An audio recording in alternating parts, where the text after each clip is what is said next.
Hello everyone, good morning সবাইকে। এটা হলো দুদিনকার আগেকার ব্লগ।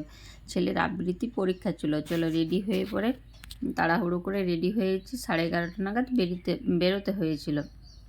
চলো চলে গেলাম আবৃত্তির পরীক্ষাতে। ছেলের আবৃত্তি পরীক্ষা আর আমার টেনশন, মানে আমার টেনশন হচ্ছে কোনো দিন আবৃত্তি পরীক্ষার এই প্রথম মানে পরীক্ষা দেবে, ওই জন্য একটু টেনশন হচ্ছিলো আমার।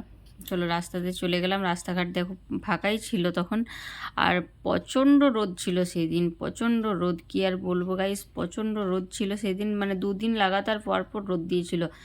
বর, আমি আর ছেলে চলে গেলাম, আর ছেলে যার যার সাথে আবৃত্তি শেখে ওরাও গিয়েছিলো। এত কথা সবাই চলে এসেছি, বর যায়নি, আমরা সবাই গিয়েছিলাম, মা আর ছেলেগুলো গিয়েছিলো। চলো এবারে বাস ধরে নেবো, বড়জোড়াতে পরীক্ষা ছিল, বাস ধরে পরে বড়জোড়া চলে যাব।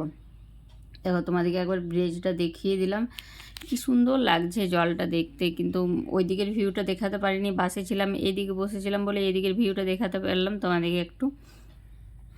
এর এইদিকে তো সবসময় আর আসা হয় না।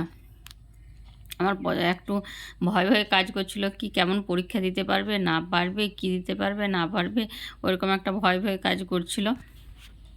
কিন্তু যাই হোক, তো বড় ছোটোর আশীর্বাদে ভালোই দিতে পেরেছে। চলো এখন রাখি, পরে